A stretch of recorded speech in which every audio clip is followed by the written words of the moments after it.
everyone, we're back at it with another tutorial.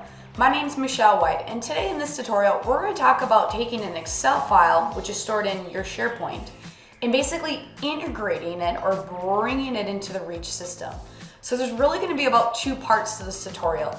Obviously the first part is making that connection, right? You want to maintain it, you want to update your information still in Sharepoint. But how does the digital signage sort of reflect those changes? And how does this whole integration sort of work? So that will be the first part that we talk about. Now at the end of the tutorial, we'll talk about how taking that data or that information and making it look good, which are the examples you're seeing right now. So we'll talk about what widget to grab and how to stylize it. So therefore you have this information really popping and looking good on your screen. All right, my fellow Reachers, let's go ahead and jump into this tutorial. All right, so as you guys can see, I do have an Excel file that is in Sharepoint. Basically this information, just for this tutorial, what I did was I actually exported our bug list from Jira and then just kind of tossed it in here just so I can have something obviously, to show you guys how to do this. So one of the biggest things that, we run with clients is that when people have an Excel file in their Sharepoint, it only works in their environment. Now to get that integration to work, right, to get that so that the REACH system can basically pull this data in, we need to have that URL public. So I'm going to show you two ways to sort of troubleshoot or two ways to look at this. And actually, this is great because the Excel file that you're currently seeing right now, it is not public. So you guys will actually see what's going to happen here. So the first part that you can go to sort of check your permissions is you can go back into your Sharepoint and you can obviously find the Excel file, and then there's three little dots right here. So if I select that and I go down to share, now I can sort of see the permission rights. So as you can see, it says people in REACH with the link. That means that only, obviously in the REACH environment, only people in the REACH environment can view this Excel file. That means that I need to make changes because what I want is anyone with this link. That is what I want to have available. And as I hover over, it says your organization is preventing you from selecting this option. So what that means as of right now is that if I wanted to pull this Excel file into the REACH system, right, I want to make that connection, I would not be able to do this. I need to go to my whoever's sort of organizing or my admin and basically make sure that they're giving me rights to do that. Now, another way to test this out is to take this URL. So again, I'm on a window, so I'm going to do Control-C. Otherwise, if you just right-click, you hit copy.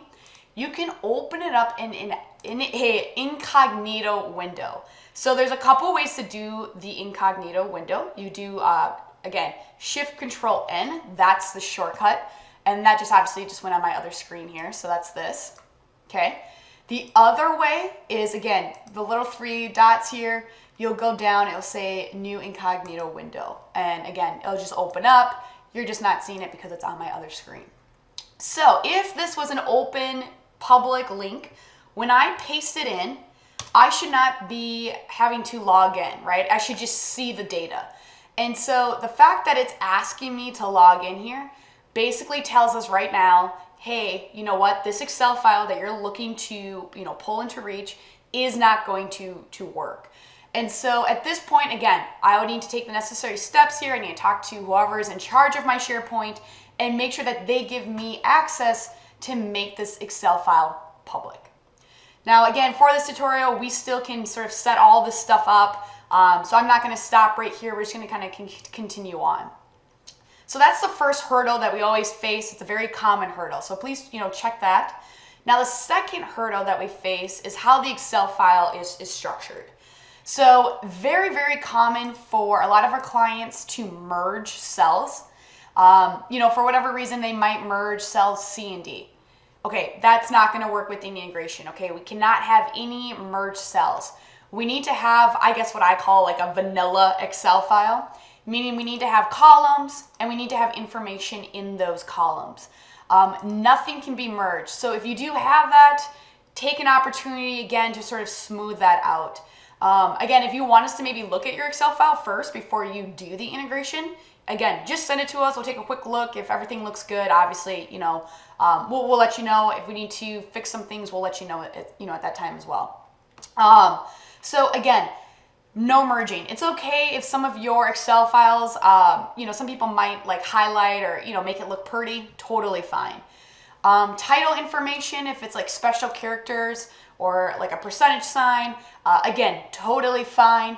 It's just really the merging part is really the biggest flag. Now, the other thing and the last final thing before we even, start to bring this into the REACH system is we need to have a unique identifier.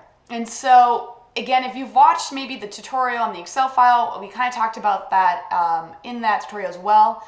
But when you are bringing this into the system, and again, we'll get there as well, you need to have a column that's always having unique information and always a column that's always going to be changing. So if we're looking at this sort of, and I'll explain it a little bit better here. If we're going to look at this Excel file, column A, it says issue type. Well, every single row says task. That doesn't have unique data, right? It's just saying the exact same thing over and over and over. So at that point, we can rule out that this column is not a unique identifier.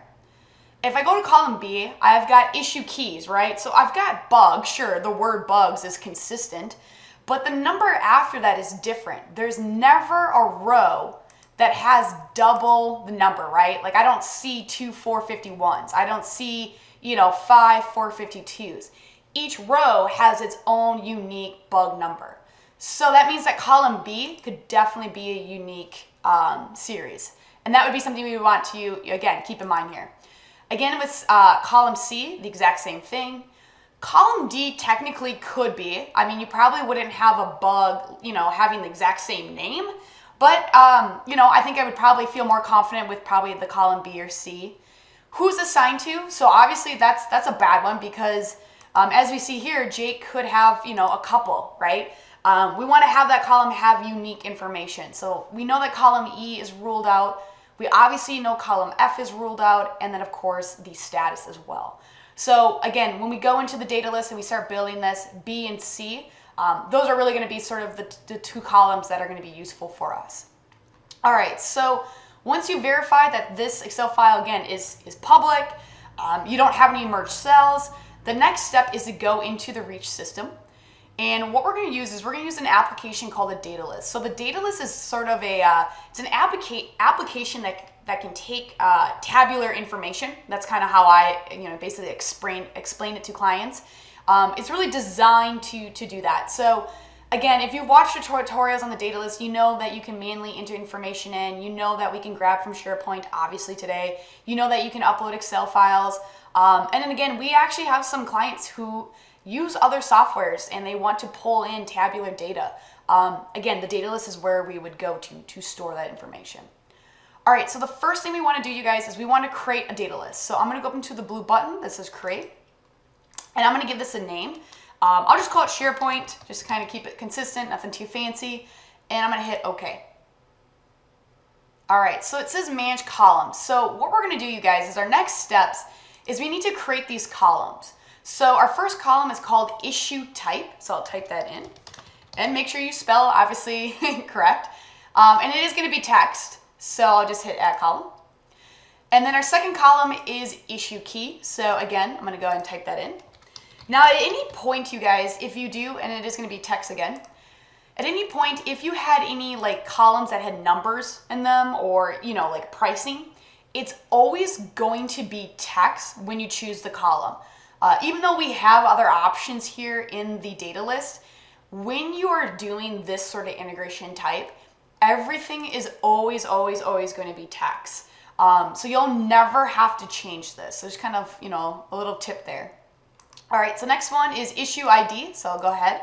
And now I'm going to go ahead, you guys, and just speed up this part of the tutorial, and then we'll dig into the second part. All right, so as you can see, I have now the columns created. So the next step now is to go back to that unique series I was talking about. So we need to basically make one of these columns basically unique, okay? And how I'm sort of telling, or how I can tell, is that all these are false. So I just need one to be true. So it's gonna go back into our Excel file here. So Together, we've determined that either column B or column C is going to be, obviously a good one, and it doesn't matter which one I pick. Now, if you're looking at your Excel file and you're like, hey, you know what, I don't think I have a column that's, basically has unique information, not a big deal. So what we do, you guys, is we actually will add another column, and we just call it series, okay? And what you'll do is you'll start to, label it 1, 2, 3. And if you start selecting the entire row and you grab the right corner and drag it down, it's going to start to give you numbers, right?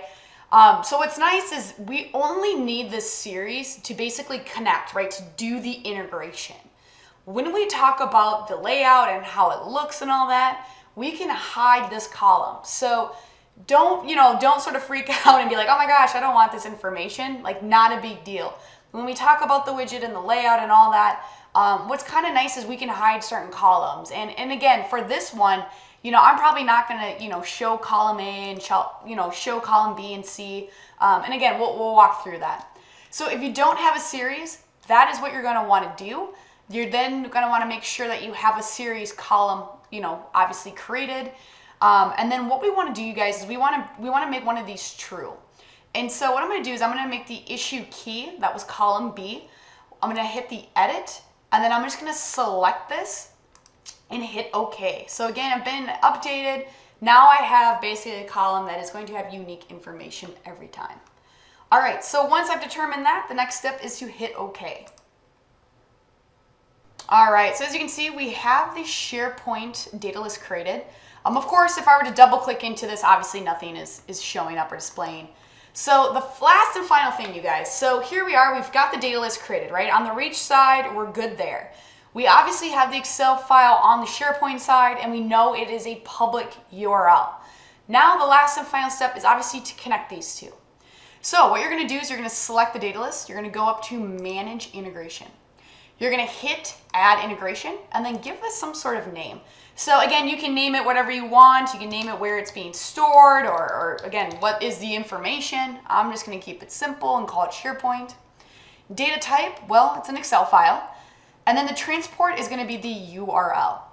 Now at this point, the only thing I would say is just clarify that one of these columns is a unique column, right? Just that's kind of a big thing. So it's an easy thing to skip too. So just gonna make sure that you're getting that visual that you've got one column that is basically being set to true. All right, so what are we gonna do, you guys? On the URL here, we're gonna go back up to our SharePoint. We are going to, before we copy and paste this, we need to add in a different attribute, okay? I know you're like, oh my gosh, Michelle, what are you talking about? But we basically wanna take this information, right? This information from SharePoint, and we want it to like download into the REACH system. So therefore, what we need to do is we need to add what we call a tag to your URL.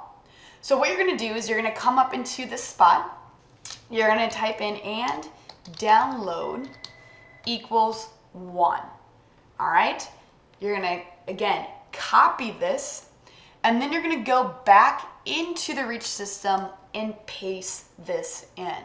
Again, by having the and download, it is going to take your data from your SharePoint and download it into basically our database, into our data list.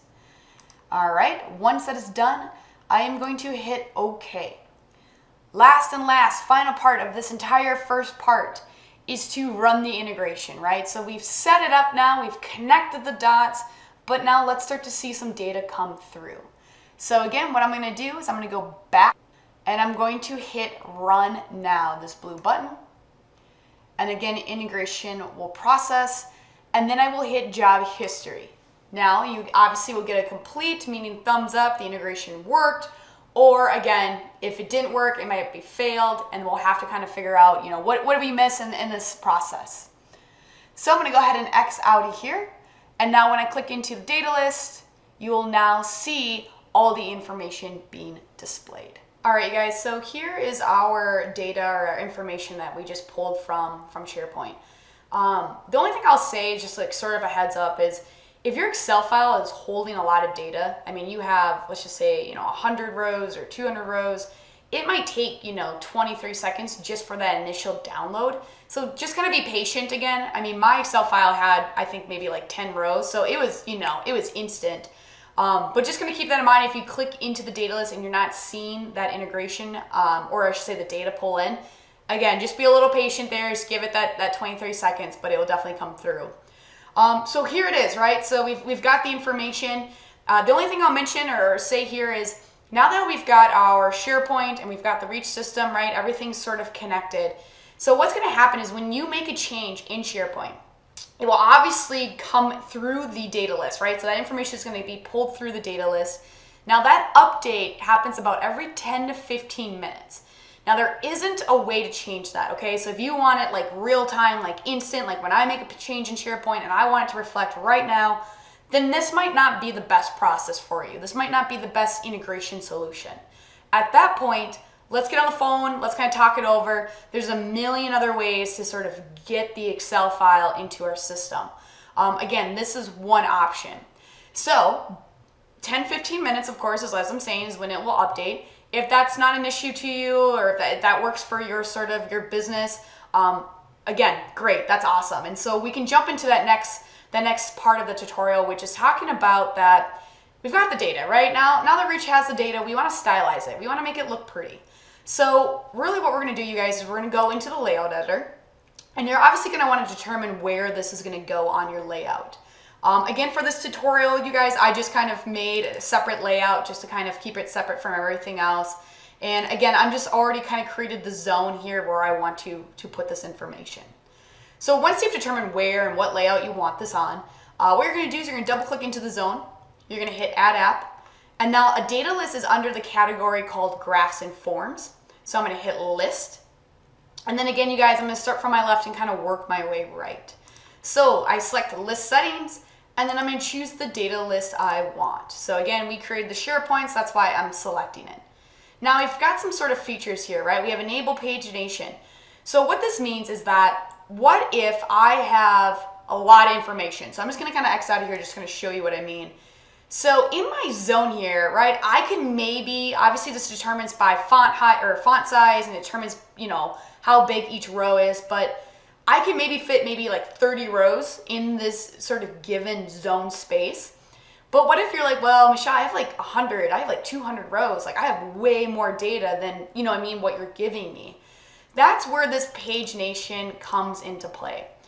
So you're definitely going to want, one page, maybe again, about 30 rows, then it goes into the next page. It's going to show again about 30 rows, and it's going to go into the next page. So you're going to want to make sure that this Enable Pagination is selected. Now the second box right here where it says Page Indicator, it's basically saying like, hey, do you want to show that visual? So as you guys are seeing right here, it's small, I know, but it shows the little dots, right? That's indicating that there's multiple pages. Some clients, they love that visual. Some clients hate that visual. If you want that visual on your digital signage, then you're going to make sure that the page indicator is selected. Now the last and final functionality here is called Finish Paging. So this comes in handy now when you have multiple widgets. So I'm going to explain this scenario to you. Let's say you have the data list, right? We have our bug report from SharePoint, and then we have another data list. Let's just say, I'll just use weather as an example. So what it's going to do right now is it's going to show one page of the data list, and then it's going to go to weather. And then when it comes back to the data list, it's going to go to the second page, go back to weather. And then when it comes back to the data list, if there's a third page or maybe there's only two, it's going to go to the next page. So again, some clients, they love that. Some clients say, no, I want to show all of my pages in the data list first before jumping to the weather. And so if that is the scenario you want, then you're going to want to select Finish Paging. So what is going to happen now is it's going to show page 1 for about 10 seconds. Then it's going to show page 2 for 10 seconds. Then it's going to show page 3 for 10 seconds. And then when all the pages are done showing, it will then go to the next widget. Now I feel like you're already thinking to yourself, okay, well, Michelle, 10 seconds, can I change that? Yes, you can. You can definitely change that time from 10 seconds to 20 to 30 to 40. And how you would do that is you would go back into the app info and you would change it right here. 10 seconds is just a default time, right? It's just sort of over time that we've talked to clients, the feedback. We've always found that 10 seconds is a good default. If you have more data, you might want to give more time. So therefore you can change this duration right here, which will then again increase or decrease how long each page shows. Advanced settings. So this is one where you will need a developer to sort of help you out with. But basically what this is showing you guys is when we're dealing with tabular information, sometimes we have clients who want to filter the information. A lot of time, the more common situation is they want to filter by location. So again, I'll kind of go back to my bugs report here just to kind of explain this. But what if you said, okay, you know what, Michelle, this is great, but I only want to show the bugs that Jake has. Poor Jake, I'm picking on him. We could write a filter expression that basically says, hey, in column E, or assign E, please only show Jake. And so on the front end, on the digital signage end, right, it's only going to show Jake's bugs. Again, what I was trying to say earlier is where the common solution comes is when people have a column with locations.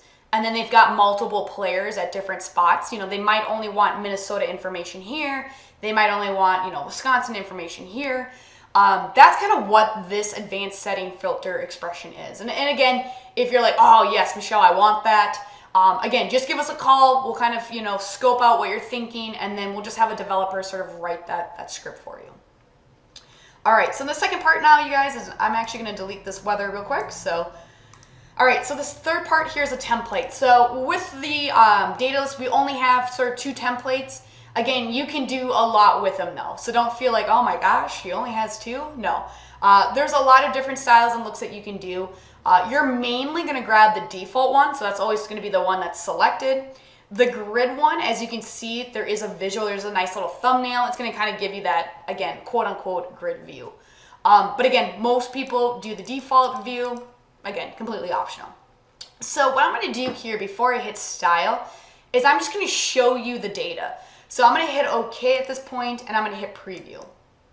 All right, so here is the preview, right? This is the information that we've pulled in. Obviously, it needs a little TLC here, right? And again, as I mentioned earlier, you can take out columns as well. So we can hide certain columns, you know, we can make them longer or spread them. This is the part where, honestly, we at Reach, we're really, really good at styling this. It's just something that obviously we've done a million of them, and so we are quick, we're efficient with it. I would honestly encourage you to just, you know what I mean, make us do it. But again, we'll go back into here and we'll kind of just tackle this together so you understand. So when you go back into the data list, you're going to go to the style tab. Now the left side here, right, we've got list, title, heading, cells. That is what we call CSS selectors. So if you know CSS, you can really add your own selectors in here, and you can just kind of, again, you can kind of go crazy, really, really stylizing it. But again, we can do it for you, and we do it with, obviously for free, no charge at all. But to kind of give you that understanding, we saw the sort of default look. But as I sort of select here, so the title, I don't know if you guys remember, maybe I clicked out of it too soon, but there was sort of a blue title. And so maybe I want to change the color of that to, again, I'm going to kind of do my best here, kind of pick like a really red color. I can increase the font size here, right? We'll do 30. Maybe I don't really want it bold, but maybe I want it all caps. You know, it's my title, it's the name of my Sharepoint or my Excel file. The cells information or the rows. So the rows are going to be all the data, right? So if you want the font color, again, the default is black, but I'll kind of make it extreme just so you guys can see this. Maybe you want all the font color to be blue. Odd rows, even rows. So this is kind of nice because maybe you want every other row to be a different color, right? That kind of helps visually, especially with the eye. It kind of helps call out sort of, the information. So I'll do even rows. I'll just kind of do, again, I'll do it kind of extreme just so you guys kind of can really see the changes. So I'm going to choose sort of this, I guess this kind of mud, ugly maroon. But I'm going to knock down the transparency, right? Because I don't really want it to be dominant, but I just want every other row to have sort of a background color so you can kind of see it. And then column 1 here. So that was column 1. So if we kind of go back to our bugs list, column 1 was the issue type. I don't need to put task, right? I don't really want that on my digital signage. I just want to hide that. And so what you can do is you can add column 1 and you can go to this I and it says hide element. I understand I'm going very quick on this, by the way. I do apologize. This is the one thing where you do just need to get in there and you just need to dig and you need to play around with it. We're here obviously to give you really a deep down, training on this. And so I apologize as I'm kind of hovering over. I might be going a little too fast, but I'm just trying to give you that kind of overview just to kind of keep the tutorial sort of, short and sweet. But if you do want more, definitely let us know here. But again, column 1, if I just hit this I, it means that the column 1 is not even going to show up. So let's go ahead and hit OK, and then let's kind of preview this. All right, so as you guys can see, the small little changes I've made have now been reflected, right? The header is red, it's dominant, it's SharePoint. Again, you could hide that as well. So you could again hit that I. The every other color, as we talked about, is showing. The column 1 is gone, and then the beautiful blue font that I picked is showing. Again, I know I did this very quickly. You would definitely probably doubt my design skills looking at this. But that is the simple idea of how you can start to stylize this and make this look pretty. Again, if I walked through anything today and you're still having questions or I was unclear, please reach out to our support team. Otherwise, you can reach out to me personally. Again, it's going to be white as in the color, and then it'll be at reachmedianetwork.com. Again, I hope this sort of answers some of your questions. I hope you can do this on your own.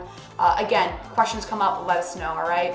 So with that being said, I hope you guys have a beautiful day. Enjoy the week. Enjoy your weekend coming up, and we'll talk to you again. Take care.